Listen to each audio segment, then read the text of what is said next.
নমস্কার, আমি দৈবাচার্য সোমনাথ চক্রবর্তী বলছি। আজকের আপনাদের কাছে তুলে ধরব জ্যোতিষ জগতের এক নতুন দিগন্ত, নতুন দিশা, এবং যে দিশার মাধ্যমে শুধু যারা জ্যোতিষী শিক্ষা লাভ করছে, জ্যোতিষ চর্চা করছে, তাদের কাছে যেরকম একটা গুরুত্বপূর্ণ, সেরকম যারা জ্যোতিষীর কাছে আসছে তাদের কাছে অত্যন্ত গুরুত্বপূর্ণ। যারা জ্যোতিষ চর্চা করছে বা জ্যোতিষী করছে, বিশেষ করে পেশাগত সঙ্গে যারা যুক্ত, তারা অনেকেই জ্যোতিষ বিচারের ক্ষেত্রে কিছুটা বিভ্রান্ত হন। অনেক সময় আমরা বুঝতে পারি না কোন বিষয়ে আমরা কিভাবে ফলাদেশ করব বা ফলাদেশ করার মূলগত পদ্ধতি কী। বেশিরভাগ ক্ষেত্রেই আমরা দেখে থাকি জ্যোতিষ শাস্ত্র বা জ্যোতিষ গ্রন্থগুলোতে যে সমস্ত সূত্রগুলো দেওয়া রয়েছে, সেই সূত্রগুলো অনেক ক্ষেত্রেই কিন্তু মুখস্থ করা বা মনে রাখার কিছুটা দরকার। আবার এক্ষেত্রে অনেক ক্ষেত্রে দেখেছি যে সেই সূত্রগুলো কিন্তু সব ক্ষেত্রে মেলে না। যেরকম আপনাদের কাছে আমি প্রথমেই যারা জ্যোতিষ চর্চা করেন, জ্যোতিষী প্র্যাকটিস করছেন, তাদের কাছে আমি প্রথমেই তুলে ধরবো যে সাধারণত আমাদের বিচার পদ্ধতির মধ্যে কিছু কিছু ক্ষেত্রে খালি ভাবকে নিয়েই বলা হয়েছে। যেরকম আজকের আমি আলোচনা করব বিবাহ। বিবাহ বলতে আমরা সাধারণত সপ্তম ভাবকে ধরে থাকি, সপ্তম ভাবকে ধরেই কিন্তু আমরা বিচার করি। আমার মতে বা সিএস সিস্টেম যেটা বলা হয়, যে সিস্টেমে যেটা বলা হয়, বিবাহ দেখতে গেলে সপ্তম ভাব নয়। কিছু কিছু পদ্ধতিতে বা কিছু কিছু সূত্র বা যারা সাধারণভাবে জ্যোতিষী করেন তারা বলেন যে সপ্তম ভাব বা ভাবপতি যদি শুভ অবস্থায় এবং বলবান অবস্থায় থাকে তাহলে তার বিয়ে হবে। এবারে সপ্তম ভাব থেকে খালি কি বিবাহ বিচার করা হয়, আর কিছু বিচার করা হয় না? যারা সত্যি সত্যি জ্যোতিষশাস্ত্র নিয়ে চর্চা করেন তারা জানেন সপ্তম ভাব থেকে বিবাহ যেরকম দেখা হয়, ব্যবসাও দেখা হয়। সপ্তম ভাব থেকে যে কোনো ধরনের চুক্তি দেখা হয়, যে কোনো ধরনের সম্পর্কগত বিষয় দেখা হয়, অপোজিট পার্টনার দেখা হয়, অপোজিট বিষয় দেখা হয়, আপনার শত্রুও দেখা হয়, আপনার অপোনেন্ট যে পার্টনার বা শত্রু সেটাও কিন্তু সপ্তম ভাব থেকে দেখা হয়। সুতরাং সপ্তম ভাব থেকে এরকম বহু বহু বিষয় কিন্তু বিচার করা হয়। কেবলমাত্র সপ্তম ভাব বা ভাবপতি যদি ভালো জায়গায় বসে তাহলে বিবাহ ভালো হবে, এই সূত্র আমি মনে করি ঠিক নয়। সুতরাং আমার সিএস সিস্টেমে এখানে বলা হচ্ছে খালি সপ্তম ভাব দেখলে হবে না, বিবাহ কারক গ্রহকে কিন্তু দেখতে হবে। অর্থাৎ সিএস সিস্টেমে কিন্তু খালি ভাব নয়, ভাব কারক বা ভাব দুটোকেই কিন্তু দেখতে হবে। খালি ভাব বা ভাবপতিকে দেখে বিচার করাটা ঠিক হবে না। এক্ষেত্রে আমার বক্তব্য যেটা বা আমাদের সিএস সিস্টেম যেটা ব্যক্ত করা হচ্ছে সেটা হচ্ছে এই, যে বিবাহ বলতে আমরা প্রথমেই দেখব যে বিবাহটা কে করছে, একটা ছেলে না একটা মেয়ে, একটা পুরুষ না একটা নারী। যদি পুরুষ হয় তাহলে অবশ্যই সপ্তম ভাবের সঙ্গে আমরা নারী কারক গ্রহ অর্থাৎ চন্দ্র এবং শুক্রের শুভ অবস্থান দেখতে হবে। চন্দ্র শুক্র যদি সেই পুরুষের রাশিচক্রে যদি ভালো না থাকে, খালি সপ্তম ভাবপতি যদি ভালো থাকে, তার কখনোই কিন্তু বিবাহ ভালো হবে না। সুতরাং সেখানে কিন্তু সপ্তম ভাব বা ভাবপতির সঙ্গে স্ত্রীকারক গ্রহ, সেখানে চন্দ্র এবং শুক্রকে দেখতে হবে কোথায় আছে, কিভাবে রয়েছে বা ভালো অবস্থায় আছে কিনা। এবারে আমাকে আরও কতগুলো বিষয় দেখতে হয়। বিবাহ, আমাদের বাস্তব জীবনে বিবাহ বলতে আমরা কি বুঝি সেটা কিন্তু প্রত্যেকটা বিষয়কে আমাদের গুরুত্ব দিয়ে ভাবতে হবে। শেষ সিস্টেম যারা অনুসরণ করবে তাদের কাছে আমার অনুরোধ, যখন আপনার কাছে কোনো প্রশ্ন আসবে, আমার ছাত্রছাত্রীদের কাছে যখন কোনো প্রশ্ন আসবে, তারা প্রথমেই কিন্তু যে বিষয় বিচার করছে বা যে বিষয় নিয়ে প্রশ্নের উত্তর দিতে চাইছে সেই বিষয়টাকে ভালোভাবে বিশ্লেষণ করে তাকে ছোট ছোট জায়গায় ভেঙে নিয়ে তবেই কিন্তু আমাকে সেই প্রশ্নের উত্তর দিতে হবে। অর্থাৎ এভাবে যদি দেখেন তাহলে দেখবেন যে প্রশ্নের মধ্যেই কিন্তু উত্তর লুকিয়ে রয়েছে। অর্থাৎ প্রশ্নটাকে যদি ঠিকঠাকভাবে ভেঙে নেওয়া যায় তাহলে কিন্তু উত্তর দেওয়া কিন্তু খুব সহজ। তখন কিন্তু কোনো গ্রন্থ বা কোনো সূত্র মুখস্থ করতে হবে না, সূত্র কিন্তু নিজেই তৈরি করতে পারবেন। তো সেক্ষেত্রে প্রথমেই আমি যেটা বলবো, বিবাহ বলতে আমরা কি বুঝি, বিবাহটা কি? বিবাহ অবশ্যই একটি পুরুষ এবং একটি নারীর সাথে সম্পর্ক বা চুক্তি। এই চুক্তি ছাড়াও আর কি কি রয়েছে? চুক্তি ছাড়াও প্রথম যেটা রয়েছে সেটা হচ্ছে দুজনের মধ্যে একটা মানসিক একটা মিল বা মানসিক তাদের মধ্যে একটা আদান প্রদান, এটা একটা দিক। আর একটা দিক কি? সামাজিক কর্তব্য, দায়িত্ব। অর্থাৎ সমাজে থাকতে গেলে পুরুষ এবং নারীর সম্পর্ক যদি না হয় তাহলে কিন্তু আমাদের পরবর্তী যে প্রজন্ম অর্থাৎ সন্তান, সেটা কিন্তু কখনোই হবে না। অর্থাৎ আমাদের পৃথিবীর ধারাবাহিকতা, বিশেষ করে আমাদের উত্তরাধিকার পেতে গেলে বা পৃথিবীর যে বংশ রক্ষা সেটা যদি আমরা ধরে রাখতে চাই তাহলে কিন্তু আমাদের বিবাহ অত্যন্ত দরকার। বিবাহ যদি না হয় তাহলে কিন্তু উত্তর প্রজন্মকে পাওয়া যাবে না। আর উত্তর প্রজন্ম যদি না পাওয়া যায় তাহলে কিন্তু পরবর্তী পৃথিবীর যে চলৎ শক্তি সেটা কিন্তু বন্ধ হয়ে যাবে, অর্থাৎ জীবনী শক্তি বন্ধ হয়ে যাবে। সুতরাং বিবাহ এটা দরকার। এবং এই চলৎ শক্তি বা সন্তান উৎপাদনের ক্ষেত্রে আরও যে বিষয়টা দরকার তার সঙ্গে গুরুত্বপূর্ণ বা তার সঙ্গে অবশ্যই যেটা জুড়ে আছে সেটা হচ্ছে যৌন সম্পর্ক, যৌন ক্ষমতা, যৌন ইচ্ছা।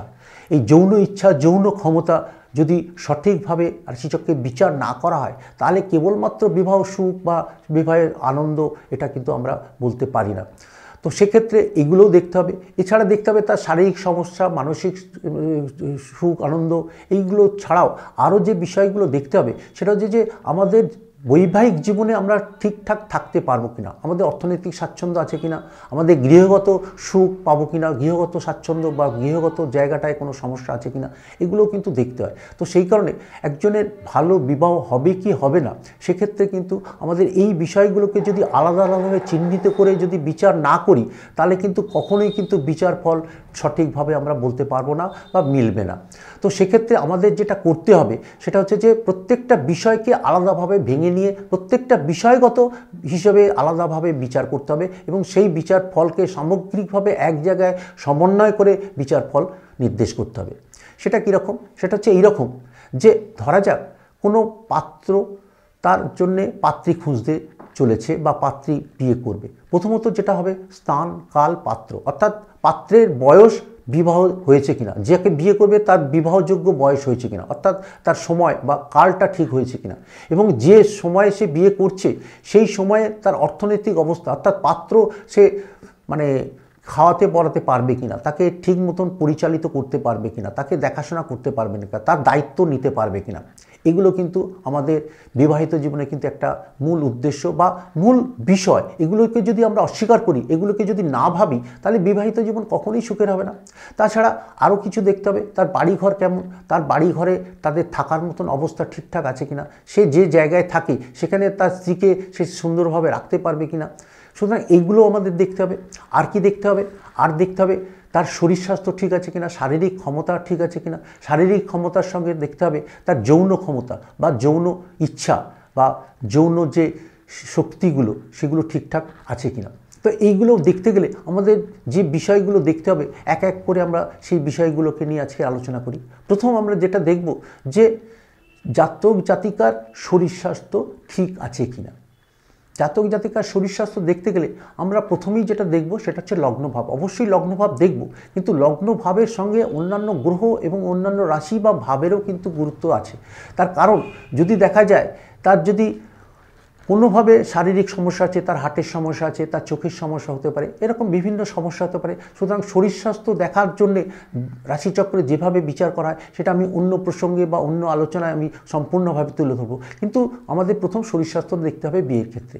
তারপরে যেটা দেখব সেটা হচ্ছে যে তার অর্থনৈতিক অবস্থা বা অর্থনৈতিক সামর্থ্য আছে কিনা, অর্থাৎ সে সঠিকভাবে খাওয়াতে পড়াতে পারবে কিনা, দায়িত্ব নিতে পারবে কিনা, বা বিবাহিত জীবনে তার পরবর্তী যে সন্তান আসবে সেই পরবর্তী সন্তানের সে দায়িত্ব নিতে পারবে কিনা, তার শিক্ষা, তার অগ্রগতি, তার কর্ম, এইগুলো থেকে সে তাকে সঠিকভাবে প্রতিষ্ঠিত করতে পারবে কিনা। সুতরাং সেই জন্যে তার অর্থনৈতিক যোগ্যতা, অর্থনৈতিক তার স্থায়িত্ব, এগুলোও কিন্তু দেখতে হবে। অর্থাৎ ইনডাইরেক্টলি তাকে দেখতে হবে তার কর্ম বা তার জীবিকা, তার চাকরি না ব্যবসা, বা সে কীভাবে অর্থ উপার্জন করছে সেই অর্থ উপার্জনটা ঠিক কিনা। আমরা অবশ্যই চাইবো না সে যে অর্থ উপার্জন করছে সেটা সঠিকভাবে যদি না হয় তাহলে কখনোই সেই পাত্রের সঙ্গে বা সেই পাত্রীর সঙ্গে আমরা বিবাহ দেব না। সুতরাং তার অর্থনৈতিক রোজগারের জায়গাটা ঠিকঠাক আছে কিনা, সঠিক বা সাত্ত্বিকভাবে, বা সেটা লিগ্যাল কিনা, সেটাও কিন্তু দেখতে হবে। এরপরে কি দেখব? তার বাড়িঘর, তার বৈষয়িক বিষয়গুলো, বাড়িঘর, জমি জায়গা, এগুলোর থেকে সে যাকে নিয়ে বিয়ে করে যাকে নিয়ে যে ঘরে থাকবে সেই ঘরটা ঠিক আছে কিনা, ঘরটা ঠিক মতন সে ব্যবহার করতে পারবে কিনা, সেই যোগ্যতা বা সেই জায়গাটা ঠিক আছে কিনা সেটা কিন্তু দেখতে হবে। অর্থাৎ বাড়িঘর তাকে সঠিকভাবে আছে কিনা সেটা দেখতে হবে। এরপরে কি দেখব?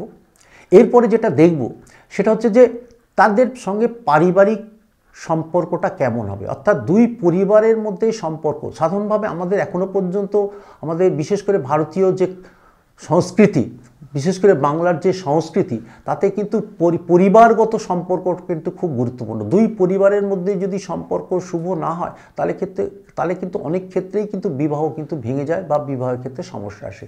সুতরাং পরিবারগত মিল আছে কিনা সেটাও দেখতে হবে। সেটা কিভাবে দেখব সেটা একটু সংক্ষেপে বলি। সেটা হচ্ছে এই রকম, আমরা পরিবার সাধারণত প্রথমত লগ্ন থেকে দেখি। লগ্ন থেকে কোনো জাতিকার শরীর স্বাস্থ্য, তার দৈহিক গঠন, তার আকৃতিগত প্রকৃতিগত বিষয়টাকে যেরকম দেখি, ঠিক সেরকমই কিন্তু আমরা দেখি সেটা হচ্ছে যে তার পারিবারিক অবস্থা, তার পারিপার্শ্বিক অবস্থা, তার সামাজিক অবস্থা, এগুলোও কিন্তু লগ্ন থেকে দেখায়। সুতরাং একটা লগ্নকে যদি আমরা সঠিকভাবে বিশ্লেষণ করি তাহলে কিন্তু তার পারিবারিক অবস্থা, পারিবারিক সুখ স্বাচ্ছন্দ্য, পারিবারিক স্ট্যাটাস এগুলো কিন্তু লগ্ন থেকে বোঝা যায়। তো সেইভাবে কিন্তু আমরা প্রথমেই যেটা দেখব সেটা হচ্ছে সেই জাতক বা জাতিকার লগ্নভাব। এছাড়াও বিভিন্ন গ্রহ, বিভিন্ন রাশি, বিভিন্ন গ্রহ ভাব থেকেও কিন্তু আমরা শরীর স্বাস্থ্য দেখে থাকি। যেরকম আমাদের ষষ্ঠ ভাবটা শরীর স্বাস্থ্যের ক্ষেত্রে অত্যন্ত গুরুত্বপূর্ণ একটি ভাব। ষষ্ঠ ভাব কেন? ষষ্ঠ ভাব এই কারণে, ষষ্ঠ ভাব হচ্ছে কোনো জাতক বা জাতিকার তার ভেতরের অর্থাৎ শরীরের অন্তর্বর্তী যে সমস্ত বিষয়, অর্থাৎ তার কোনো অসুবিধে, তার কোনো সমস্যা বা তার কোনো ঘাটতি আছে কিনা সেটা কিন্তু ষষ্ঠ ভাব থেকে বিচার করা যায়। আর অষ্টম ভাব থেকে দেখা হয় তার বাইরের থেকে কোনো সমস্যা বা কোনো অসুবিধে তাকে ডিস্টার্ব করছে কিনা, তাকে অসুবিধায় ফেলছে কিনা, তাকে অসুস্থ করছে কিনা। অর্থাৎ বাইরে থেকে যে সমস্ত সমস্যাগুলো এসে কোনো মানুষকে অসুস্থ করে সেটা কিন্তু অষ্টম ভাব থেকে দেখতে হয়। এছাড়াও প্রত্যেকটা গ্রহ, প্রত্যেকটা ভাব আমাদের শরীরের বিভিন্ন অঙ্গ প্রত্যঙ্গ বা অঙ্গ প্রত্যঙ্গের যে সমস্ত কার্যকারিতা সেটা কিন্তু আমরা অনেক সময় বিচার করে থাকি, এবং সেই বিচারের ক্ষেত্রেও কিন্তু জাতক জাতিকার শরীর স্বাস্থ্য সম্পূর্ণ ফলাদেশ করতে পারি। যেরকম আমরা চতুর্থ ভাব থেকে আমরা যেটা প্রথমত দেখি সেটা হচ্ছে হার্ট, হৃৎপিণ্ড। এই হৃৎপিণ্ডটা আমাদের শরীরের একটা খুব গুরুত্বপূর্ণ অংশ। হৃৎপিণ্ডটা সঠিকভাবে চলছে কিনা যেরকম চতুর্থ ভাব দেখব, সেই সঙ্গে আমাদের রাশিচক্রে গ্রহ হৃৎপিণ্ডকে নিয়ন্ত্রণ করে সে হচ্ছে রবি। সুতরাং রবির অবস্থান, রবির শুভত্ব সেটাও কিন্তু দেখতে হবে। রবি যদি শুভ এবং বলবান অবস্থায় থাকে তাহলে কিন্তু তার হৃৎপিণ্ড ভালো থাকবে। চতুর্থ ভাব রবি, খালি চতুর্থ ভাব হার্ট আর রবি চতুর্থ ভাব রবি হার্ট এটা দেখলে হবে না, দুটোকেই কিন্তু কম্পারেটিভলি দেখতে হবে। দুটো মিলিয়েই কিন্তু আমরা হার্ট সম্বন্ধে একটা সিদ্ধান্ত আসতে পারবো। এছাড়া হার্টের আরও বিভিন্ন ফাংশন রয়েছে। হার্ট কি করে? হার্ট করে আমাদের রক্ত সঞ্চালন করে, বিশুদ্ধ রক্ত শরীরে পাঠায়, অশুদ্ধ রক্ত আবার কিডনিতে পাঠায়। সুতরাং এই যে সঞ্চালনগত বিষয়, রক্ত সঞ্চালন, সেটাও কিন্তু আমাদের দেখতে হবে ঠিক আছে কিনা। তো সেই হিসেবে আমরা দেখব যে আমরা সাধারণভাবে কোনো জাতকের শরীর স্বাস্থ্য ঠিক আছে কিনা, এইরকমভাবে প্রত্যেকটা বিষয়কে আমরা যদি আলাদাভাবে বিচার করি তাহলে কিন্তু আমরা এই সম্বন্ধে আমরা শরীর স্বাস্থ্য সম্বন্ধে পুরোটাই আমরা একদিন আলোচনা করো, অন্য কোনো এপিসোডে আমরা আলোচনা করতে পারি। তো যাই হোক, আমরা যেটা মূল উদ্দেশ্য সেটা হচ্ছে বিবাহ বিষয়ে আমরা সেই জাতক জাতিকার শরীর স্বাস্থ্য ঠিক আছে কিনা আমরা দেখে নেব। তারপরে যেটা দেখব তার যৌন ক্ষমতা, অর্থাৎ সেই জাতকের যৌন ক্ষমতা ঠিক আছে কিনা। আমরা সাধারণভাবে জানি যৌন ক্ষমতা নিয়ন্ত্রিত হয় ষষ্ঠ, সপ্তম, অষ্টম ভাব থেকে, এবং রাশিচক্রে মঙ্গল, চন্দ্র এবং শুক্র থেকে। মঙ্গল, চন্দ্র, শুক্র এবং ষষ্ঠ অষ্টম ভাব যদি ভালো থাকে তাহলে তার যৌন ক্ষমতা থাকবে। এরকমভাবে প্রত্যেকটা বিষয়কে যদি আমরা আলাদাভাবে দেখে নিয়ে তবে যদি তার মধ্যে আমরা বিবাহের জায়গাটা যদি সিদ্ধান্ত নিই বা সেইভাবে যদি আমরা এগিয়ে আসি তাহলে কিন্তু বিবাহটা কিন্তু সুন্দর হবে। কিন্তু আমরা এগুলো যদি না দেখি তাহলে কিন্তু কখনোই সপ্তম ভাব থেকে সম্পূর্ণভাবে বলতে পারবো না। বিবাহ দেখতে গেলে আরও অনেকগুলো বিষয় দেখতে হয়। প্রথমত হচ্ছে যে সপ্তম ভাব যেরকম দেখতে হয়, লগ্ন ভাব যেরকম দেখতে হয়, সেরকম মঙ্গলের অবস্থানটাও কিন্তু আমাদের রাশিচক্রে বিবাহিত জীবনের পক্ষে খুব গুরুত্বপূর্ণ। মঙ্গল যদি লগ্ন, চতুর্থ, সপ্তম, অষ্টম এবং দ্বাদশে অবস্থান করে সাধারণত আমরা সেই জাতক জাতিকাকে মাঙ্গলিক দোষযুক্ত বলে থাকি। মাঙ্গলিক দোষ অর্থাৎ মঙ্গলযুক্ত দোষ বা মঙ্গলজনিত যে দোষ তাকে মাঙ্গলিক দোষ বলা হয়। আমাদের বাংলায় এটাকে অনেকে ভৌমদোষও বলে থাকেন। তো ভৌমদোষ ও মাঙ্গলিক দোষ যদি থাকে তাহলে কিন্তু তারও কিন্তু বিবাহিত জীবনে সমস্যা হতে পারে। তো আমরা এক্ষেত্রে কোনো জাতক বা জাতিকার বিবাহ এবং বিবাহিত জীবন ভালো কি খারাপ হবে বা কতটা ভালো হবে কতটা খারাপ হবে সেটা কিন্তু এরকম বিভিন্ন বিষয় থেকে কিন্তু আমাদের দেখতে হবে। এটাই কিন্তু সিএসটি সিস্টেম তুলে ধরে। সিএস সিস্টেম কিন্তু কেবলমাত্র ভাবগত দিক বা গ্রহগত দিক হিসেবে বলে না। আমরা সিএস সিস্টেমে মনে করি কোনো যোগ বা কোনো সূত্র গুরুত্বপূর্ণ নয়। সূত্রকে বা যোগকে কিন্তু নিজের মতন করে তৈরি করতে হবে, সেই নিজের মতন করে চিন্তা ভাবনার দ্বারা কিন্তু সাজিয়ে নিতে হবে, তবেই কিন্তু আমরা সঠিকভাবে বিচার করতে পারবো।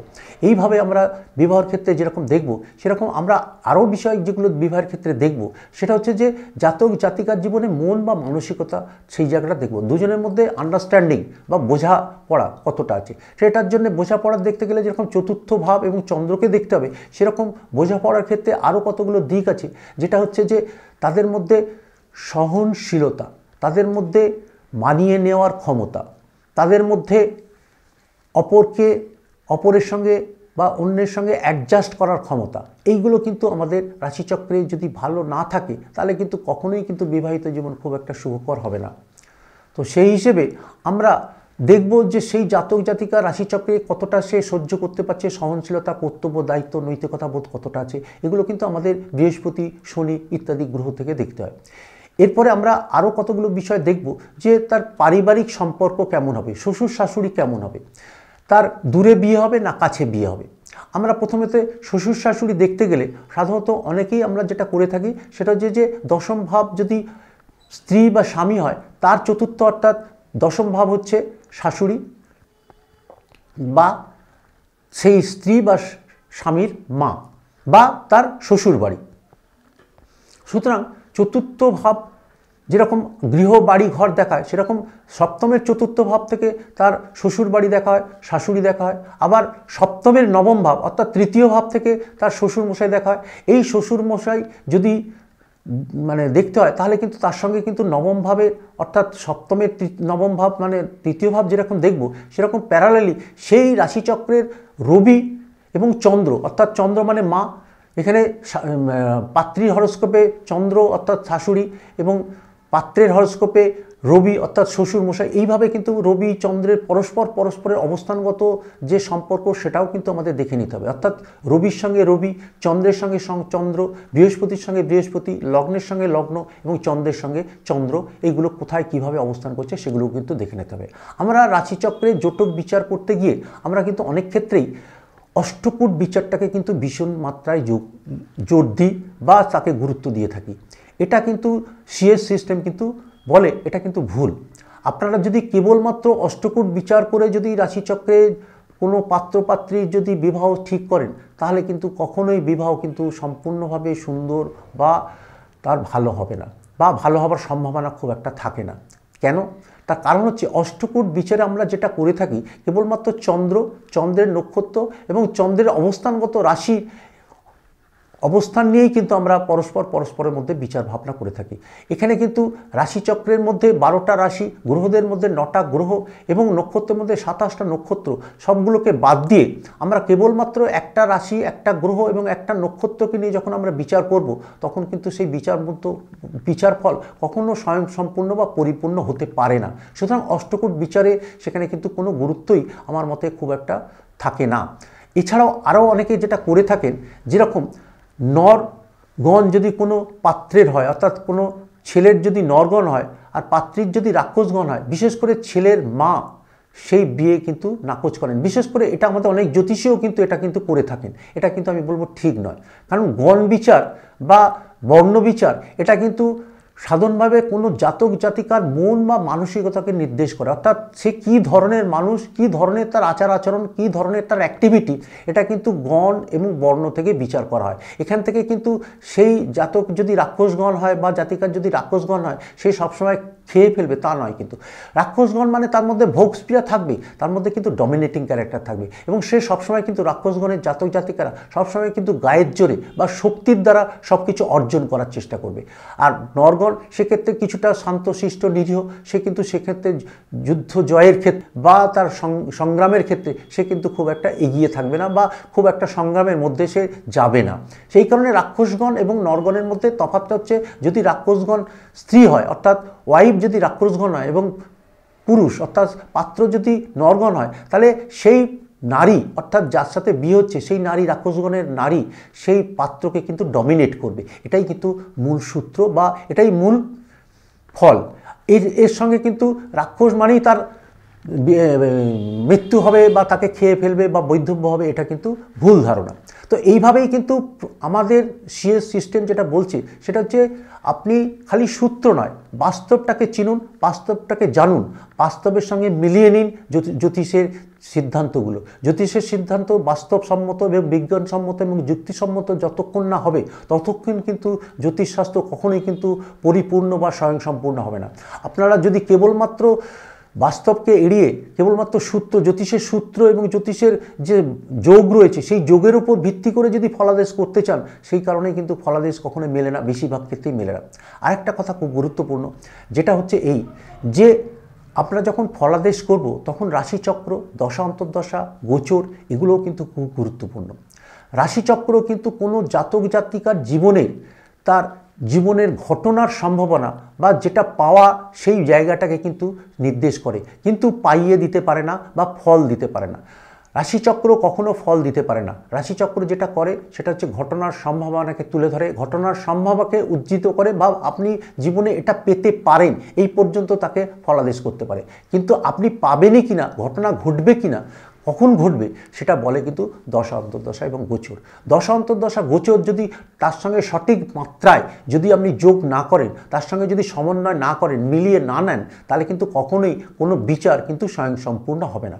সুতরাং রাশিচক্রের সঙ্গে দশা অন্তর্দশা এবং গোচর সেটাও কিন্তু দেখার দরকার। এবং তার আগে আমি যেটা বলেছি, স্থানকাল পাত্র, আপনি কোথায় বিচার করছেন, কোন মানুষের জন্য বিচার করছেন, কোন ক্ষেত্রে বিচার করছেন, সেখানকার সামাজিক, সেখানকার অর্থনৈতিক অবস্থা কি, সেখানকার আইন শৃঙ্খলা কী, সেগুলো কিন্তু আমরা মাথায় রাখতে হবে। যেখানে আমরা সরকারের কোনো নিয়ম আছে যে 18 বছরের নিচে কোনো মেয়ের বা 21 বছরের ওপরে কোনো ছেলের বিয়ে দেওয়া যাবে না, নিচে কোনো ছেলেদের বিয়ে দেওয়া যাবে না, সেক্ষেত্রে কিন্তু আপনাকে সেই নিয়ম মেনে যদি না চলেন তাহলে সেই বিয়ে কখনো আইনসিদ্ধ হবে না, সেখানে কিন্তু সমস্যা তৈরি হতে পারে। সুতরাং সেক্ষেত্রে স্থান, কাল, পাত্র এটাও কিন্তু খুব গুরুত্বপূর্ণ। আমরা এতক্ষণ যে বিষয় নিয়ে আলোচনা করলাম, এই বিষয় সম্বন্ধে আপনাদের অনেক সমস্যা হতে পারে, ব্যক্তিগত কোনো প্রশ্ন থাকতে পারে। আপনারা সেই ব্যক্তিগত সমস্যা বা প্রশ্নের জন্য আমাদের নিচের যে ফোন নাম্বার যাচ্ছে সেখানে যোগাযোগ করতে পারেন। আমাদের যে ওয়েবসাইট আছে সেখানেও আপনারা আমাদের সাথে যোগাযোগ করতে পারেন, অথবা আমাদের যে ইউটিউবের যে চ্যানেল সেখানেও আপনারা যোগাযোগ করতে পারেন। এবং সবথেকে বড় কথা, আপনারা যদি এই চ্যানেলটি সাবস্ক্রাইব করেন তাহলে নিয়মিত কিন্তু আমাদের এই তথ্যগুলো আপনি পাবেন। এবং সবথেকে বড় কথা, স্টার চেঞ্জার্স আপনাদের কাছে কিন্তু ভীষণভাবে কিন্তু নিয়ে আসছে আপনাদের জীবনের একটা উজ্জ্বল দিক, উজ্জ্বল সাফল্যের দিক। আপনারা যদি আমাদের সাথে সংযোগ রাখেন, বিশেষ করে আমাদের সাবস্ক্রাইবার হন বা আমাদের সাথে যোগাযোগ করেন যে কোনো সমস্যায়, তাহলে কিন্তু আমরা আপনাকে অনেক বেশি সাহায্য করতে পারবো। নমস্কার, ধন্যবাদ।